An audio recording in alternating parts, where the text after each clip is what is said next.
Hi, everyone. Welcome.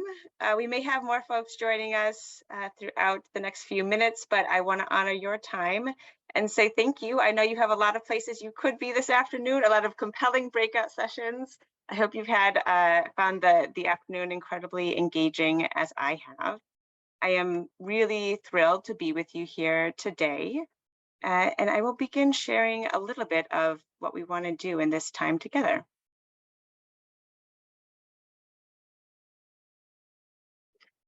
So this session is teaching students the arts of bridge building across the educational experience. I am thrilled to be here with two partners, Trisha Posey, Dr. Trisha Posey, Professor of History, Director of the Honors Scholars Program at John Brown University, and joining us shortly from one meeting to another, Kevin Brown, the Chief Diversity Officer and Dean of Student Care and Success / Treasure Hunter. You can ask him about that at Spring Arbor University. So our agenda today, I have the joy of sharing, really for the first time ever publicly, a draft analysis of bridge building work in higher education.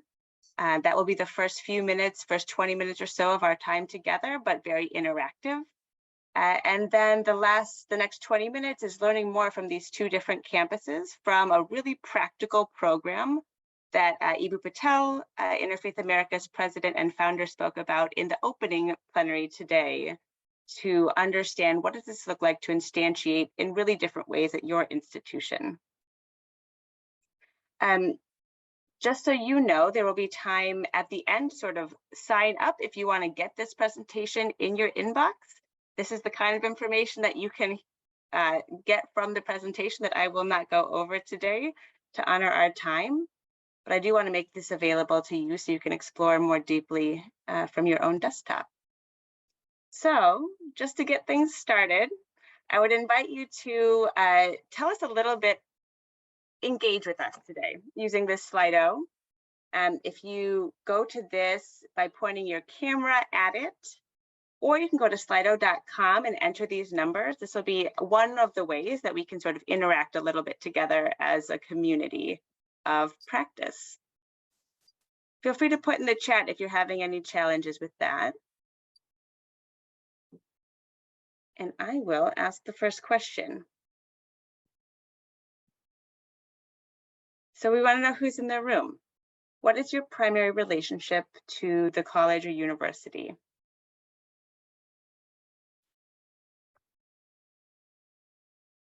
And thanks for your patience. We assume that we'll always have tech challenges, but it's helpful to just know who's in this community for the next hour.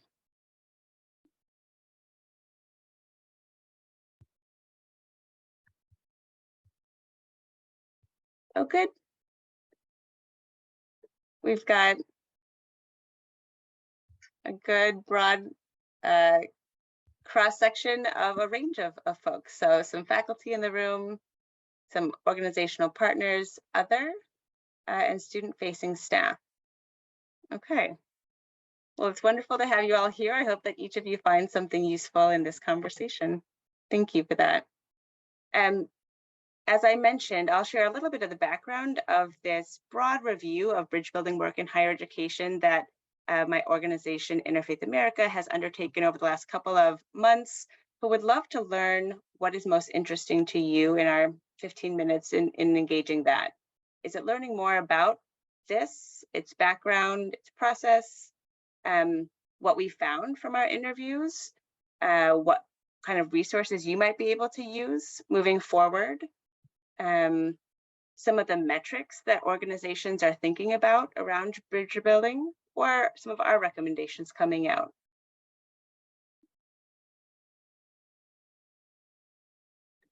Yes, you share my love of the both and.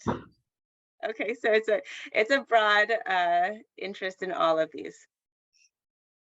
Okay, appreciate a little bit of consensus around the resources and ongoing efforts, and then touching on a range of these. As I said, at the very end, I'll have a chance for you to just share your name and email if you want to get the presentation and can dig into other aspects of this more deeply.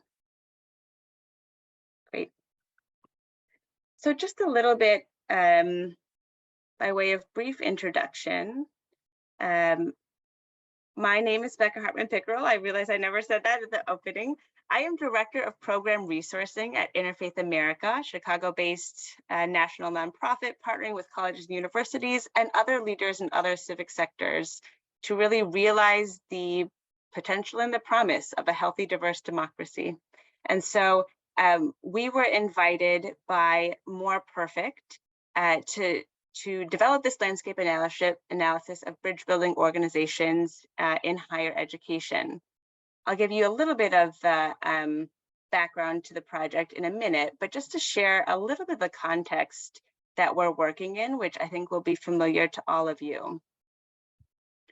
So as we know, and we heard this again in the opening plenary today, Americans report high affective polarization, not just deeply disagreeing with one another, but being resistant to both hearing about other sides and providing a moral judgment on what it would mean even to be in relationship with you, and low confidence in our ability to work together. The solutions to these challenges are not one-off, right? There are, we know that consistent interventions from multiple avenues need to be taken, and still our biology, as well as a lot of our social and landscape, is in many ways fighting against the bridge building work that we're trying to do. We understand that. Media and social media exacerbate our echo chambers. Higher education itself is undergoing so many challenges, including the question of what is this for? And yet, in this process, it has been incredible to speak with dozens of organizations, of campuses who are really leading innovative programs. And so, again, just the cautions. There is incredible work being done, and we know that psychology, social media, many of the polarizing factors that we're trying to address just make this work much more difficult.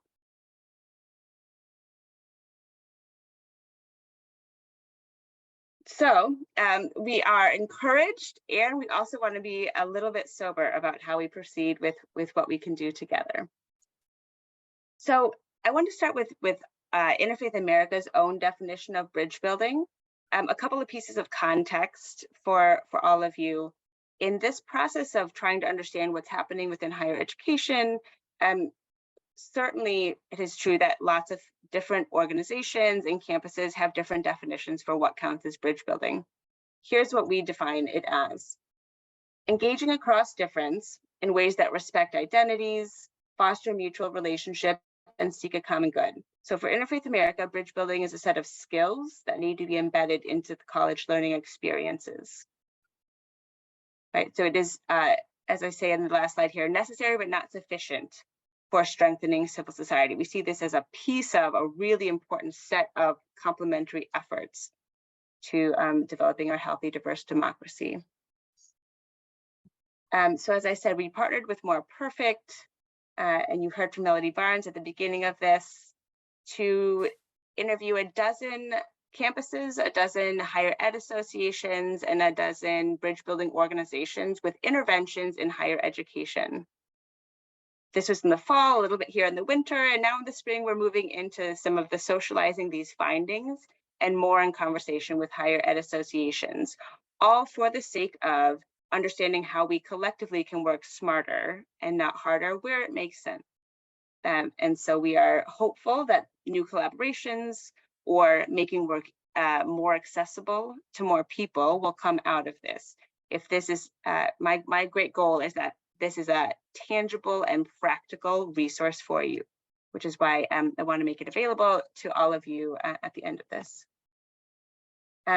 Again, just reference, these are the colleges and universities that we interviewed, looking for a breadth of different campus types.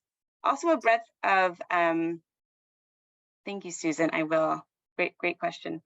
A breadth of the ways bridge building work looks on campus. Some who are newer to this work, some who have long and instantiated efforts. These are the bridge building organizations that we have interviewed. Some focused exclusively in higher education, just a few. Some focused, or most focused within higher ed and beyond. You'll notice half of these really have been around for decades. You probably have them at your institution. They have long-standing credibility in higher education. Some have new efforts or expanded efforts or refocused efforts in the last couple of years. And about half of these were started after 2016 or after 2020 with really targeted approaches to engaging affective polarization in the community more broadly or in higher education. These are the higher ed associations that we have had and are having ongoing conversations with. So a little bit of context with Susan's great question, how Interfaith America, who Interfaith America is and how we became involved in civic education work. So we were founded 20 years ago by Ibu Patel, who spoke in the opening, on the belief that religious diversity is a strength in the US, and recognizing that not everyone has the ability to engage that diversity for productive and collaborative ends. And so we exist to inspire, to equip, to network individuals and institutions to leverage that diversity for productive engagement.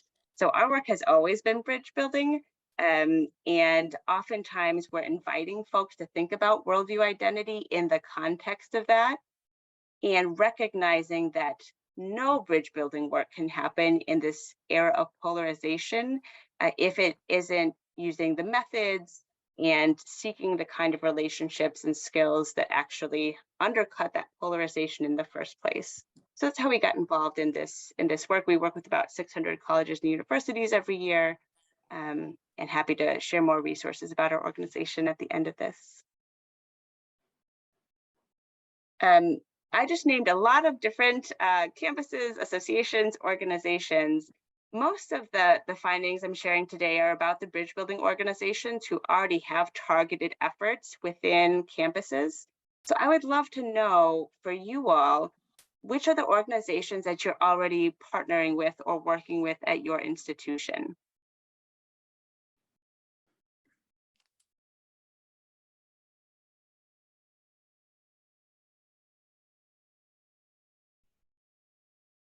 And I realized I didn't put none of the above on this, so feel free to abstain if you're not partnering with these organizations.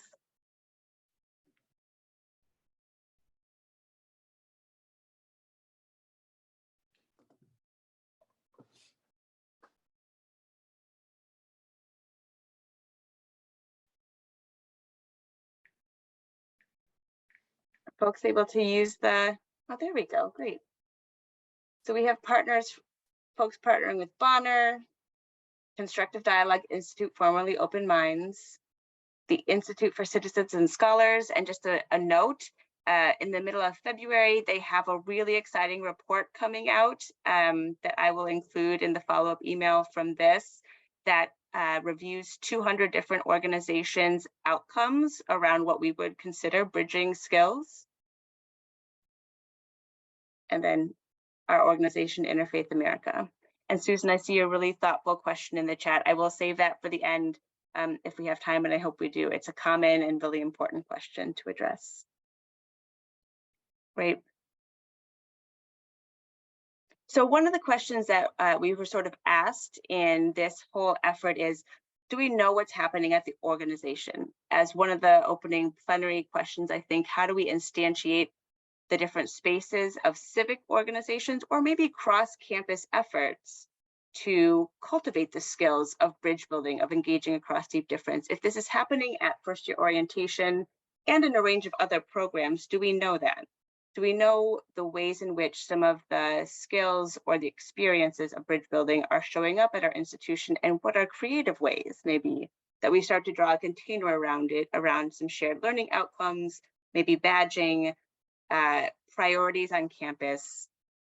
So part of the impetus for asking the question is just recognizing there's a lot that folks are already doing, and asking how we connect some of these shared missions, goals, or methodologies.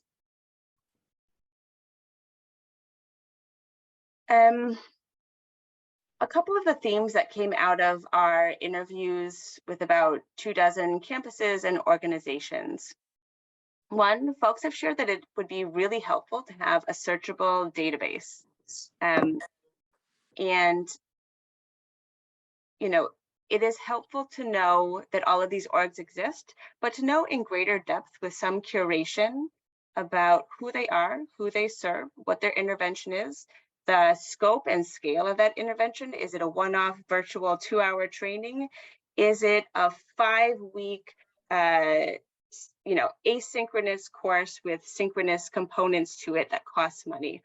That kind of level of detail, what's out there, who's doing it, from a reputable hub, was something that people said would be valuable for them. It's something that probably a lot of different organizations have in part, but learning more about these range of interventions and how to access them was something that both campuses were asking for, and organizations said they would value themselves.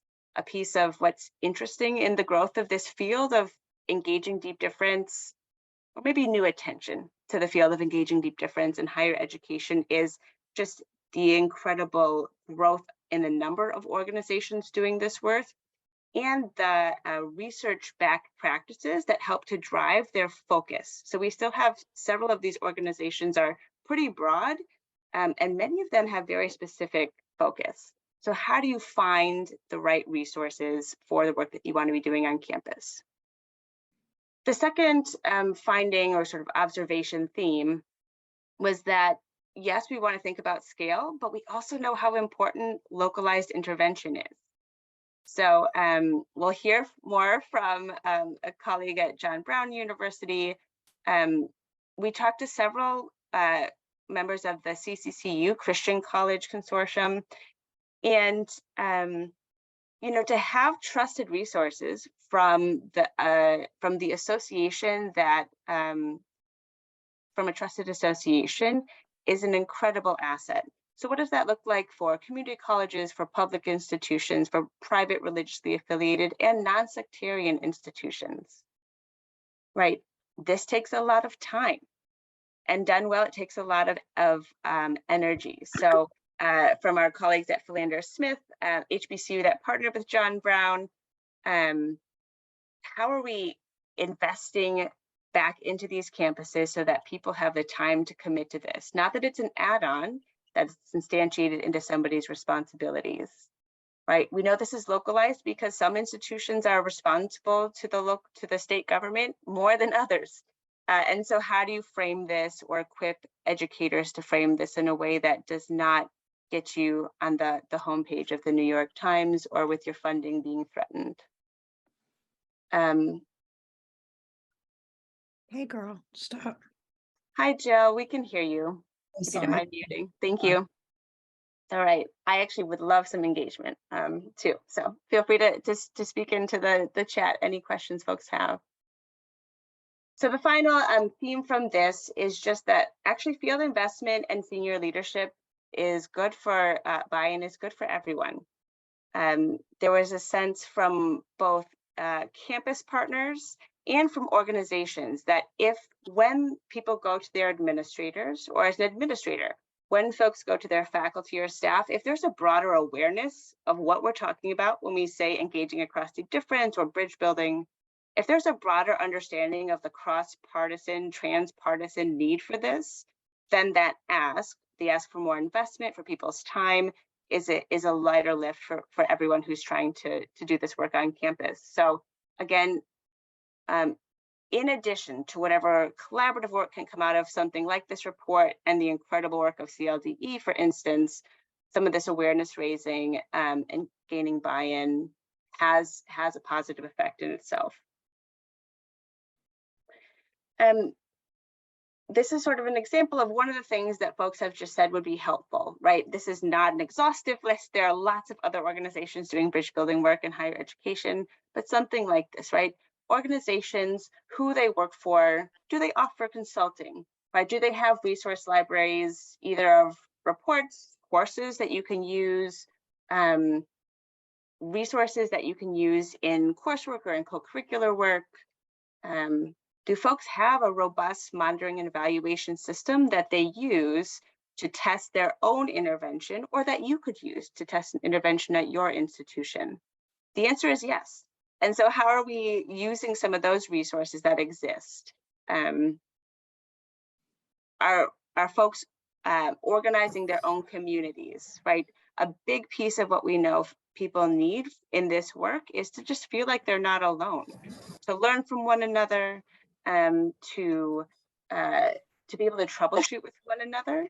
And so those orgs that are already building networks are really powerful places to come and learn from peers and colleagues. And again, are folks offering trainings either writ large for colleges and universities, or for the chapters that are within their organization.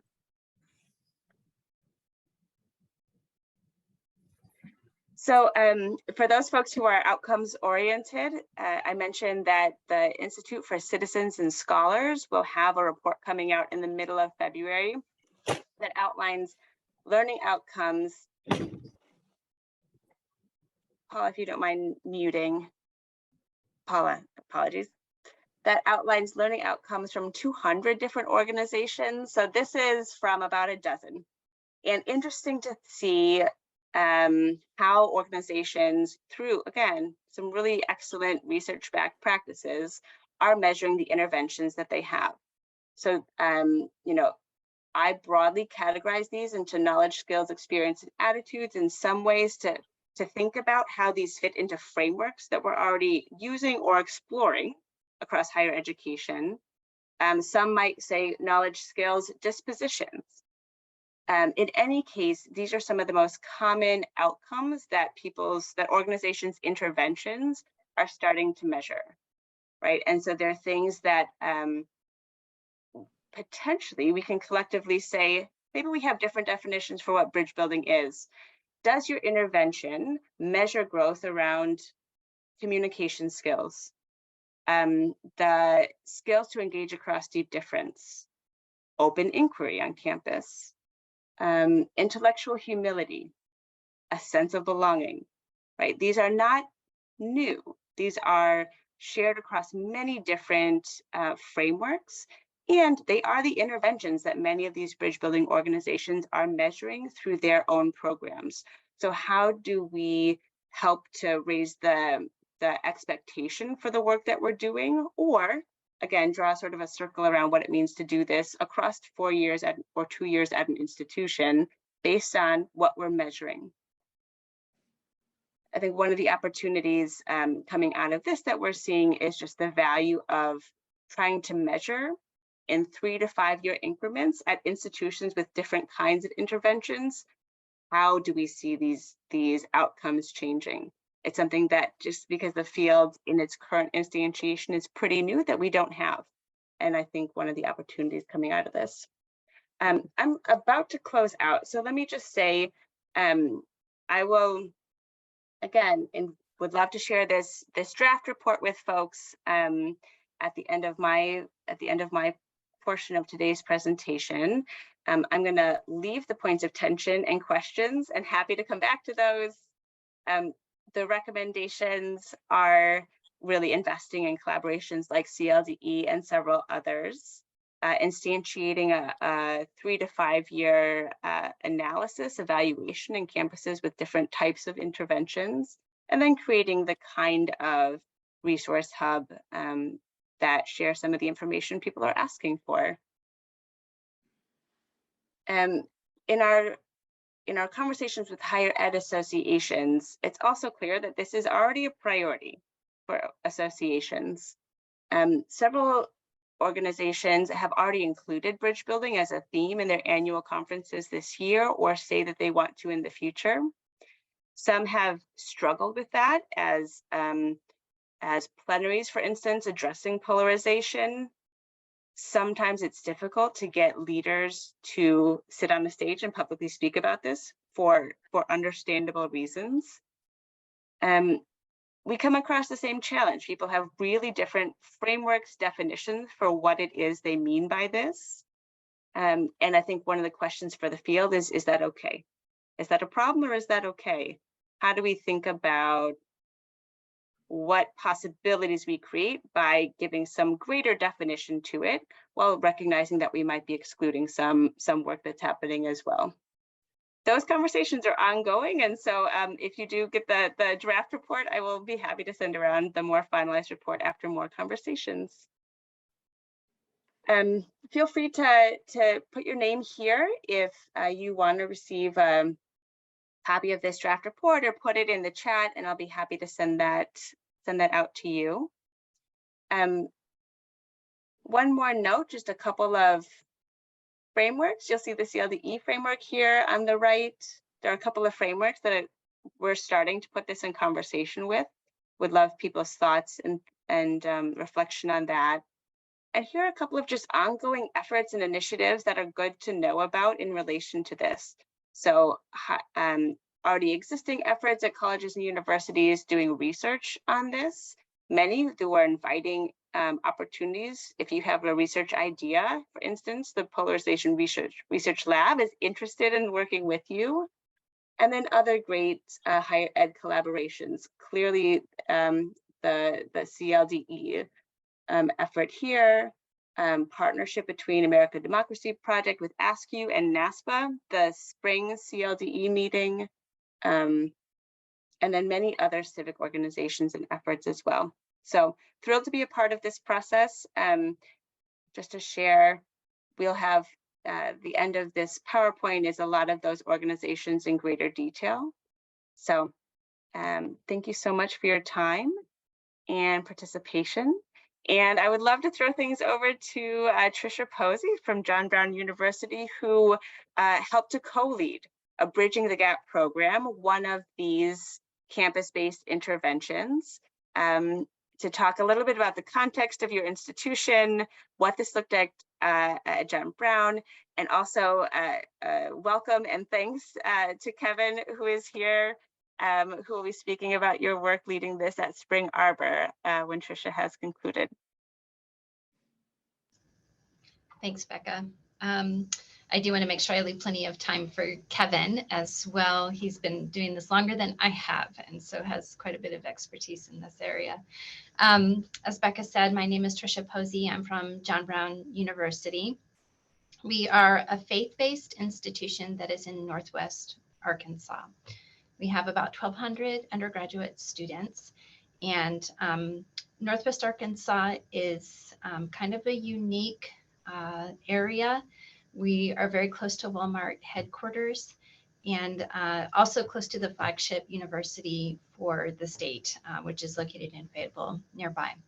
And so our area is quite different from Little Rock, the capital, and the Council for Christian Colleges and Universities approached us about doing a Bridging the Gap program, and asked us if we would be interested in doing it with an institution in Little Rock. I had done work with Philander Smith College in Little Rock, which is an HBCU, as in my role as honors director. And so I had some contacts down there. I got in touch with them and asked them if they would be interested in partnering with us on Bridging the Gap. And they said, absolutely, yes, this sounds like a great opportunity. We had been planning Bridging the Gap for quite a while, even before COVID started. And then COVID hit, we had to put it on hold, and we were finally able to do it this past fall. Bridging the Gap is a program that brings together two very different college campuses for the purpose of engaging across difference and learning how to listen well, to tell stories, and then to engage in projects related to civic life together. And so this was a really good fit for our two institutions. I think it was really important that both of our institutions had strong administrative support in the work that we were doing, because it did require some resources, particularly time. And the way that we spent our time was that we had 2 weekend intensives. One, we started with a weekend intensive at Philander Smith, and then a couple of months later had a weekend intensive at John Brown University, where 10 students from each of our campuses went down to the other campus and spent time there working on skills in bridge building. These are our students. I love these pictures, bring back good memories. So we started, and then in between those intensives, those weekend intensives, the students had Zoom meetings together, and I'll talk very briefly about those Zoom meetings in a moment. It really was important for us at John Brown University that we start our weekend at Philander Smith. And that's because our institution is a predominantly white institution. We have some Latino students, very few African-American students. And so our group was 7 white students and 3 Latino students. And we went down to Philander Smith and HBCU, and our students from the moment they were on that campus experienced being in the minority, most of them for the first time in their lives. And that experience was really valuable for them. And as they entered into that space, feeling uncertain, and then received so much hospitality from our Philander Smith hosts, that really opened up doors that allowed for relationship building from the beginning. And through the great work of facilitators at Bridging the Gap, and a series of exercises and a really wonderful curriculum, our students that first weekend went through a series of exercises together that helped them to learn more about each other, to learn about their institutions, and then to begin the work of bridge building that took place over Zoom meetings after that weekend. Over those Zoom meetings, the students had guest speakers who spoke on the topic of criminal justice. And so every week we had someone from the state of Arkansas who was speaking to the students about criminal justice. We had legislators. We had a sheriff who is engaging in police reform down in Pulaski County, where Little Rock is located, and people who were working in the social work field. So a lot of people speaking on the topic of criminal justice, and then students were in mixed groups from the campuses working on criminal justice reform proposals for the state of Arkansas. And so it was a really great opportunity for them to take those skills that they had learned in that first intensive, to put them in practice in teams. And then the last weekend intensive, the Philander Smith students came to John Brown University. So we were able to host them here.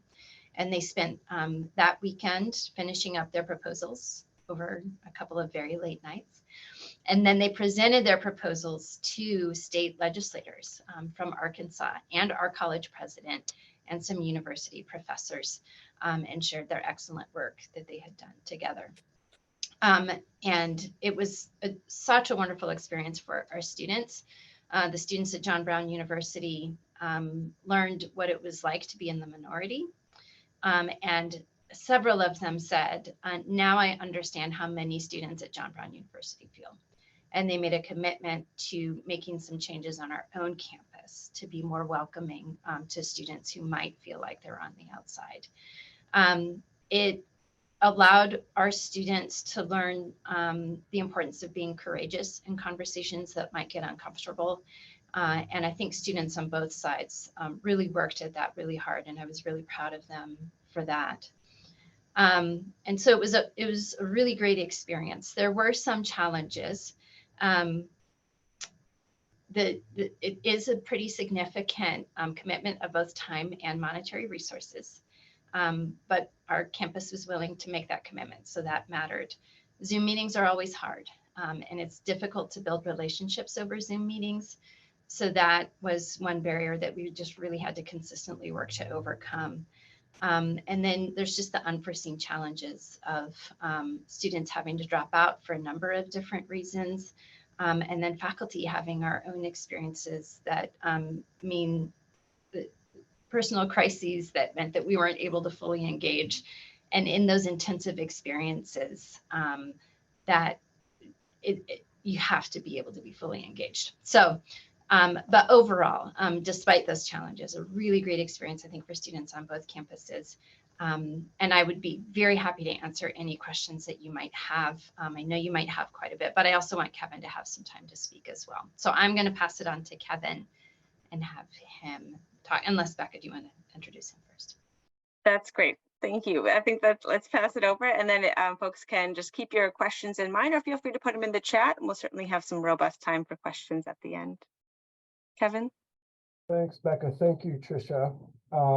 Good afternoon and welcome. My name is Kevin Brown, and I have the honor of serving as the Chief Diversity Officer and the Dean of Student Care and Success at Spring Arbor University. We're located in Spring Arbor, Michigan.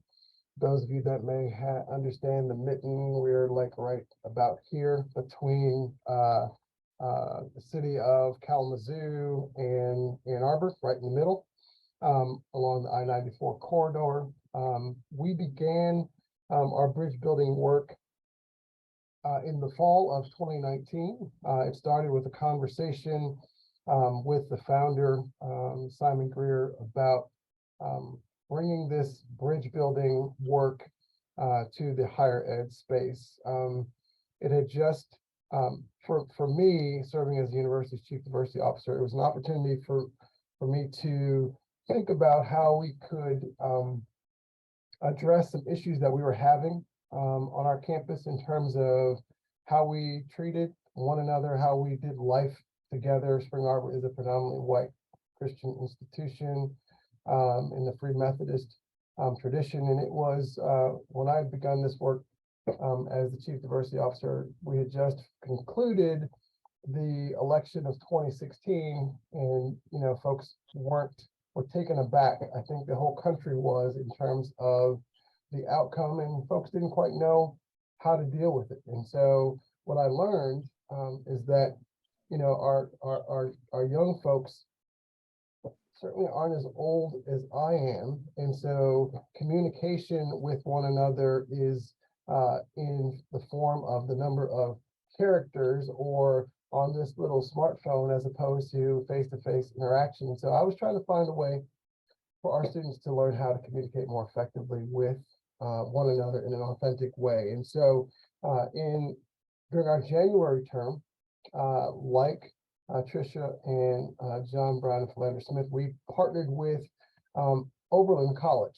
And so those of you from Ohio, Tom, maybe from Akron, promise you know exactly where Oberlin is, or understand, those of you that understand higher ed. Oberlin College is very different from Spring Arbor. And so it was going to be a challenge for us. I think one of the questions in the chat at one point was talking about pushback. And so there was some questions about from folks in our community: how can Christian folks spend time with these liberal folks? And, are we going to possibly lose our faith? And, our president was pretty resolute, as was I. If we're concerned about students losing their faith by spending time with folks that are different than them, then we have a bigger problem than that. And so it was a wonderful 3-week experience. Students from Oberlin spent 2.5 weeks on our campus, living with our students, participating in life as if they were a Spring Arbor student, from Bible study on Tuesday night. And I can tell you that Bible study does not happen on Tuesday nights at Oberlin College. And so it was a real genuine and authentic experience. And the ideas that students, preconceived notions that they may have had about one another, were burst after they had a chance to actually spend some time. We learned the skills of active listening, providing feedback and storytelling, and students just grew together. Friendships, genuine, authentic friendships emerged from that time. We focused on criminal justice as an application, having one of the largest prisons in the country here in Jackson, Michigan. And so we took a multi-stakeholder approach, looking at criminal justice reform, and then they worked on a reform proposal in teams of 2, Oberlin and Spring Arbor, that they then presented to a blue ribbon panel. And what was interesting is that we learned a lot about one another, and the the reforms, that the proposals that they laid out could be considered bipartisan. And wow, if we can only get that to happen in our nation's capital, what a different place we might actually be as a country. And so that was a tremendous success. In 2021, the COVID year, we still decided to pursue bridging the gap. And we did it via Zoom. We partnered with Oberlin as well as Cornerstone University. It was still very impactful, but there still wasn't, it's not the same as being face to face. And so we still learned a lot. We have had a chance to do a number of things. This past January, we had our third iteration of Bridging the Gap. We didn't partner with Oberlin this year because they were in the midst of some changes in restructuring how they did their dialogue program, but we expect that they will, and they plan to join us next January. But we've had a chance to use this time to really focus as a Christian institution how this bridge building work aligns with our faith. And we had a class of about 14 students, and it was a very, very impactful time this January. There was still enough difference. We still focused on criminal justice reform. We just didn't have a partner, and so it still worked out really well.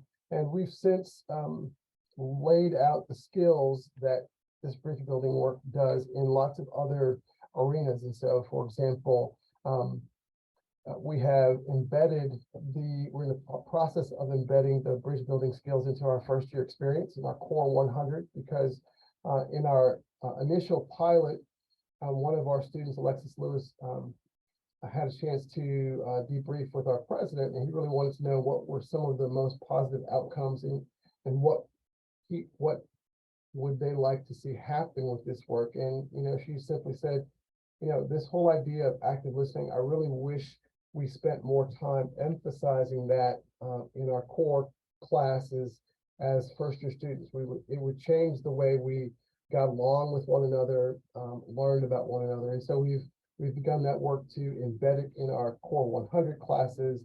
All of our student leaders go through active listening, storytelling and feedback training, and that's about 100 students each year. And so for the last 3 years, we've had about 300 students in total in terms of our student leader population go through this training.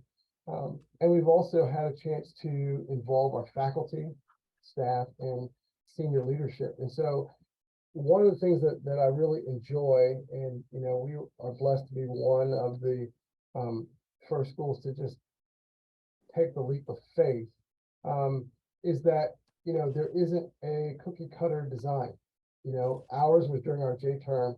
Trisha and John Brown, they had a chance to do it in a different model. And so the whole idea is that you have the opportunity to adapt it to what fits your institution best. It could be over a couple of weekends with Zoom in between. It could be, we found, and as we're looking at the work that we did this January, that we could develop an entire semester's worth of classwork, teaching the skills and having our students practice it, and include some engagements with other partner schools. And it's just been we found that it has been transformational for our students. The attitude that our students have, the regard that they have for one another, the care that they have for one another overall in terms of how we do life together in our living spaces has been a marked difference than as I reflect back on where we were in 2016 and 17. And so it was an answer to prayer for me in terms of helping us to figure out how do we do things differently. And as a believer, God will send you what you need when you need it. And so I will pause there so that Trisha and I can answer questions that you all might have regarding this work, how it got started, any logistical kinds of things. we'd be happy to answer. So thank you for indulging me, and thank you, Becca, for the opportunity to share. Absolutely. Thank you so much for sharing about your leadership and your experience. I would love to open it up for folks. What questions do you have specifically for Trisha and Kevin? And I'm happy to answer some as well, but I think the on-campus experience is such a rich example. Yeah, I'll just start off. I really appreciate these stories of the bridge building and the curriculum work that you're doing. So innovative and progressive in my view. I do have still some concerns about, say, how my particular institution would respond to the work that you're doing. And it's not that I wouldn't want to do it as someone who's involved in civic engagement on her campus. And for the record, I know it shouldn't matter, but I am a woman of faith. And so that's why I had to respond to when somebody wrote in the chat. Well, I wrote as if the two are opposite, right, Kevin? That, being Christian, Christian in my case, and liberal are like such inimical things, some folks think, or feminist for that matter. So yeah, I think we have to continue to challenge those binaries or those, stereotypes. However, unless I'm teaching the Bible as literature, which is a course that I have taught, where, I'm looking at the Bible as a text, as a literary text. I don't think I would get support at my institution for a curriculum that, say, asks about how does this work align with our faith? Like, I could never ask such a question. So I'm just wondering, how can this curriculum work for me, for example, if I wanted to check it out, because I'm all about bridge building curricula. And I do deliberative dialogues on my campus. I try to bring students together to wrestle with challenging issues. And as moderators, we're completely neutral. We just kind of guide them on questions and civil and respectful ways of dialoguing. But I am genuinely personally interested in your model, because as a person of faith and someone who really cares about interfaith work in my own church as a lay leader. So I'm personally very interested and supportive of what you do. I just want to make that clear. But I am, concerned for those of us, I don't know, or for myself, I'll just say, who are in a public institution where our money would be taken back. And I don't blame them for taking it back if in fact, we have any kind of a faith agenda. Yeah. So, sure. Yeah. I would say, so one of the things that, Look at that. and obviously it affects Sylvia, significantly because sorry, Kevin. Sylvia, could you mute, please? Thank you so much. as a Christian institution. Do you mind starting from the beginning, Kevin? I'm sorry. Do you mind? No problem. Yeah. I would say for us, it makes, because of who we are as a Christian institution, that was the lens and the pathway that was natural to us.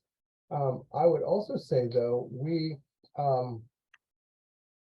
communicate across difference, and we learn how to do that in many different ways. And so as the university's chief diversity officer, it has become the foundation of the work that I do in terms of, so you have to have a framework for dealing with issues that come up. And so merely looking at how do we communicate effectively across difference? How do we learn how to do that so that when something comes up, whether it is related to racial reconciliation or if it's any sort of conflict, it is a way to help resolve potentially issues that come up. And so for us, what we've taught our students and what we've tried to model for our students is that I don't have to agree with 100% of the things that you may believe or your perspective, but it doesn't mean that I'm not going to listen. It doesn't mean that I can't love you as a human.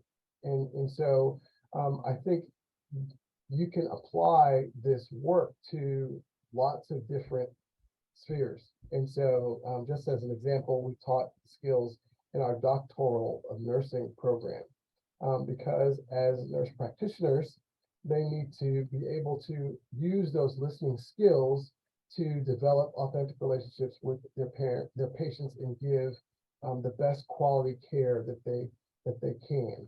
Sure. You know, it's a true, I think, communication skill that we're trying to teach, and you can apply it in lots of different ways. And so I think that would allow you to advocate for this work without necessarily having a specific religious or faith stamp on it to say this is the only thing. At the same time, you could even utilize this work to, as we talk about educating our students holistically. There are folks that have you know, that are faith and those that aren't. So help me to understand why you have the faith that you do or why you don't, out of genuine curiosity, you know. And so this work is about learning about one another, learning from one another, learning how to communicate effectively, and removing the toxicity that is so prevalent, unfortunately, in our culture right now. If you don't agree with me, then you're an evil person, or if you don't see things my way, you get canceled. And so those aren't long-term sustainable perspectives, I don't believe. And so if we're able to learn how to communicate effectively, to genuinely want to learn from one another, and it doesn't suspend, we're not suspending our beliefs, we're just saying, I'm willing to listen to your perspective. If it matters to you, it matters to me. So I want to know more. So tell me more about that. If that makes Thank sense. you. And just real quickly, I'll add in bridging the gap. It's really important, and they reiterate this over and over in the material. We are not here to convince each other of our own opinions or to persuade each other to believe what we believe, and most certainly not to do anything like proselytizing. That's not what we're doing here. We're learning more about each other. And I will say that in our experience from my faith-based institution, I had students who did not identify as Christian. And at Philander Smith, there were some students who identified as Christian and some who didn't. And the focus really is more on learning and listening to others' ideas, opinions, worldviews, than it is on convincing anyone to believe what I believe. And I think if you approach it in that way, that can be helpful. When we first started our project, we were actually in conversation with the University of Arkansas to join us. And they couldn't join us for logistical reasons, but they were able to have conversation with us and be involved in what we were doing because of the way that Bridging the Gap is framed. I hope that helps. Thank you both. And it's such an important question. I'll say we do have public universities who are part of this year's cohort.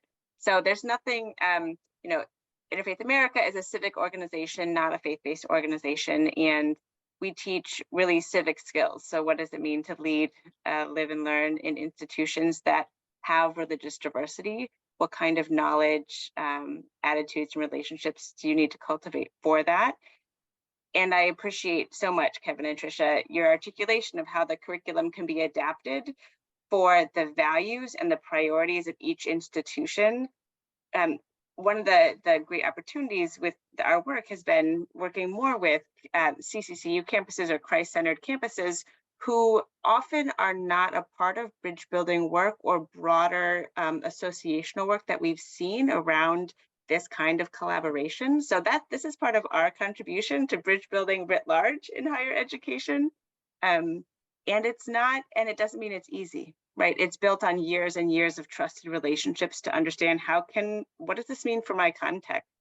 But for us, you know, if half the country is cut out of the conversation, then this isn't really a vision for the nation. And so that's a part of the exciting work that we get to do just to underscore, I know we have just a few minutes left. If there's any more questions, I want to make sure we can surface them.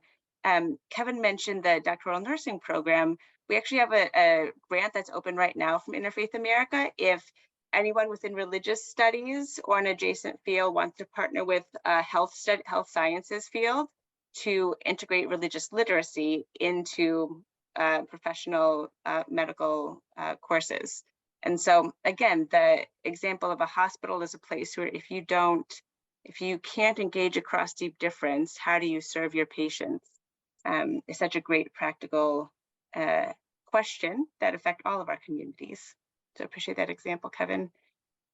Any final questions before we close out? I know the end of everyone's day. Okay. Please do, if you haven't already, put your email in the chat or send it to me, and I will send you a copy of the draft report that that we have pulled together for the bridge building landscape analysis in higher education.